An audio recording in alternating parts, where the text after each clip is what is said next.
गीता की 5 अनमोल सीख। दुनिया की चाहे कोई भी किताब पढ़ लो, उसमें जो भी बात बताई गई होगी वो हजारों सालों पहले ही कृष्णा ने गीता में बता रखी है। इसलिए गीता को अगर आज की सभी सेल्फ हेल्प बुक्स की जननी कहे तो गलत नहीं होगा। गीता में श्री कृष्ण मोटिवेशन नहीं देते, जो वो अर्जुन को सही और गलत का ज्ञान देते। और जब अर्जुन को इस बात का पता चलता है कि उसके लिए क्या सही है, तो उसके अंदर युद्ध करने का मोटिवेशन खुद ही आ जाता है। इसलिए इस वीडियो में मैं आपको कोई मोटिवेशन नहीं देने वाला हूँ, मैं बस आपको गीता की ये 5 अनमोल सीख देने वाला हूँ, जिसमें आपको इस बात का ज्ञान होगा कि ज़िंदगी में क्या चीज़ सही है और क्या गलत है। तो चलिए शुरू करते हैं सबसे पहली सीख के साथ। कर्म करो, फल की चिंता मत करो। वैसे तो भगवत गीता का हर अध्याय ज्ञान से भरा है, लेकिन गीता का तीसरा अध्याय, जिसे कर्म योग भी कहा जाता है, ये गीता का सबसे अनमोल अध्याय है। इसमें श्री कृष्ण कहते हैं कि हर मनुष्य कर्म के बंधन से बंधा हुआ है। हम एक क्षण भी बिना कर्म किए नहीं रह सकते। जब हम सोते हैं तब भी हमारा मन काम करता है। मनुष्य कभी कर्म किए बिना नहीं रह सकता। इसलिए अगर जीवन में तरक्की करनी है तो मनुष्य को निष्काम भावना के साथ अपना कर्म करते रहना चाहिए, बल्कि कोई भी इच्छा नहीं रखनी चाहिए। देखिए, ज़्यादातर लोग जब कोई काम करते हैं तो हमेशा इस भावना के साथ काम करते हैं कि इस कार्य को करने से मुझे भविष्य में कुछ सुख मिलेगा। लेकिन भगवान श्री कृष्ण कहते हैं कि फल की इच्छा रखने से इंसान में कामुकता बढ़ती है और वो इंद्रियों के अधीन हो जाता है। इसलिए हमें कर्म योग के सिद्धांत का अनुसरण करना चाहिए। कर्म योग यानी बिना फल की इच्छा के कर्म करना।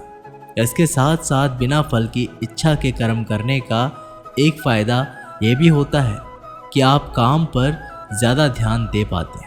और अगर काम पर पूरा ध्यान दोगे तो फल तो वैसे भी मिलेगा, लेकिन अगर फल के बारे में ही सोचते रहेंगे तो काम ठीक से नहीं कर पाएंगे, और अगर सही काम नहीं कर पाएंगे तो फिर सही फल कैसे मिलेगा।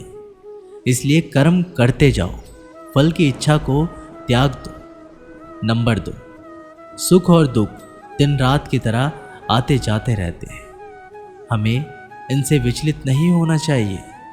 गीता के दूसरे अध्याय के 14वें श्लोक में श्री कृष्ण अर्जुन को ये समझाते रहते हैं कि हमारी जो इंद्रियां होती है, जब ये संसार के किसी विषय या वस्तु के संपर्क में आती है तो हमें दुख या सुख की अनुभूति होती है, और ये अनुभूति बहुत ही क्षणभंगुर होती है। जिस तरह मौसम बदलते हैं, गर्मी जाती है तो सर्दी आती है, उसी प्रकार ये दुख और सुख आते जाते रहते हैं और दोनों ही अस्थायी होते हैं। इसलिए मनुष्य को इन दोनों अनुभवों से विचलित कभी नहीं होना चाहिए।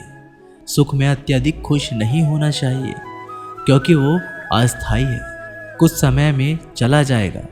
और दुख के समय विचलित नहीं होना चाहिए, इसलिए वो भी कुछ समय में ख़त्म हो जाएगा। मनुष्य को सुख दुख के इस जाल में नहीं फंसना चाहिए और हमेशा शांत रहकर सही निर्णय लेना चाहिए। और जो व्यक्ति दुख और सुख में एक समान रहता है वही विवेकशील कहलाता है। नंबर 3, शरीर को कोई बचा नहीं सकता और आत्मा को कोई मार नहीं सकता।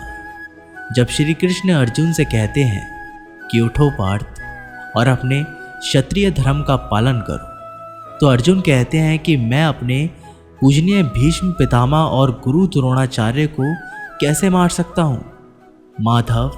इसके बाद श्री कृष्ण ने मृत्यु का सच उजागर करते हुए और कहते हैं, आत्मा को कोई नहीं मार सकता। आत्मा अमर है, वो ना तो जन्म लेती है और ना ही मरती है। जैसे मनुष्य पुराने वस्त्रों को त्याग कर नए वस्त्र धारण करता है, वैसे ही मृत्यु के समय जीवन आत्मा अपने पुराने शरीर को त्याग करके नए शरीर में प्रवेश करती है। आत्मा को ना तो कोई जला सकता है, ना पानी में भिगा सकता है, ना तलवार से काट सकता है और ना ही वायु से सुखा सकता है। आत्मा अविनाशी है और इसलिए व्यक्ति को मृत्यु से नहीं डरना चाहिए, क्योंकि मृत्यु अंत नहीं बल्कि एक नई शुरुआत है। लेकिन व्यक्ति आत्मा की अमरता को नहीं पहचानता, वो बस शरीर को ही जानता है और उसको ही सच मानता है। पर यह भूल जाता है कि ये शरीर तो नश्वर है, ये पंच तत्वों से मिलकर बना है और आखिर में ये उन्हीं में मिल जाएगा। इसलिए व्यक्ति को शरीर और उसके विषय भोग से आसक्त नहीं होना चाहिए और ध्यान एवं योग की शक्ति से आत्मा को मोक्ष के मार्ग पर ले जाना चाहिए। हमारा मन ही हमारा सबसे बड़ा शत्रु है और यही हमारा सबसे बड़ा दुश्मन भी है। बहुत से लोगों को लगता है कि उनका सबसे बड़ा दुश्मन इस दुनिया में कोई बाहर का व्यक्ति है, परंतु सच्चाई तो यह है कि आपका सबसे अच्छा दोस्त और सबसे बड़ा दुश्मन आपके अंदर ही बैठा है और वो है आपका मन। जिन लोगों ने अपने मन को अपने वश में कर लिया, जो लोग अपने मन के विचारों और भावनाओं से विचलित नहीं होते, उनके लिए उनका मन उनका सबसे बड़ा दोस्त है, क्योंकि वो अपने मन पर विजय प्राप्त कर चुके हैं। लेकिन जिन लोगों ने अपने मन को अपने काबू में नहीं किया है, जो लोग मन के विचारों और कामनाओं में फंस जाते हैं और वही करते हैं जो उनका मन करने को कहता है, तो ऐसे लोगों के लिए उनका मन ही उनका सबसे बड़ा दुश्मन है। क्योंकि मित्रों, मन जो होता है वो हमेशा उसी क्षण को सुख पाने की इच्छा करता है और आगे का कभी नहीं सोचता। इसलिए जो व्यक्ति अपने मन पर विजय पा लेता है, उसके लिए फिर कुछ भी असंभव नहीं रह जाता। जब बात आती है कि मन को काबू कैसे किया जाए, तो उसके लिए श्री कृष्ण 2 उपाय बताते हैं, अभ्यास और वैराग्य। श्री कृष्ण अर्जुन को बताते हैं कि मन बहुत चंचल होता है और कभी भी आसानी से एक चीज पर नहीं टिकता। इसलिए तुम अपने मन को भगवान के ध्यान में लीन कर दो और जब मन इधर उधर भागे तो इसको ध्यान में वापस लाने का अभ्यास करो। जब तुम ऐसा करोगे तो मन सांसारिक सुखों की तरफ भागेगा, तो उस सुखों के प्रति तुम वैराग्य उत्पन्न करो, यानी उन्हें त्याग दो। अभ्यास और वैराग्य की इन 2 तलवारों से तुम अपने मन को वश में कर सकते हो। काम, क्रोध और लोभ नरक के 3 द्वार हैं। गीता के 16वें अध्याय के 21वें श्लोक में श्री कृष्ण कहते हैं कि जब मनुष्य अपने कर्मों के फल की इच्छा रखता है तो उसके मन में काम वासना की उत्पत्ति होती है। ये काम वासना ही मनुष्य की सबसे बड़ी दुश्मन है, क्योंकि ये आग की तरह जलती है। मनुष्य चाहे अपने कामनाओं की पूर्ति का कितना ही प्रयास क्यों ना कर, परंतु वो कभी अपने काम को संतुष्ट नहीं कर सकता। और जब कामनाओं की पूर्ति नहीं होती तो क्रोध पैदा होता है और क्रोध के आवेश में आकर मनुष्य कई गलतियां कर जाता है जो उसे और नीचे ढकेल देती है।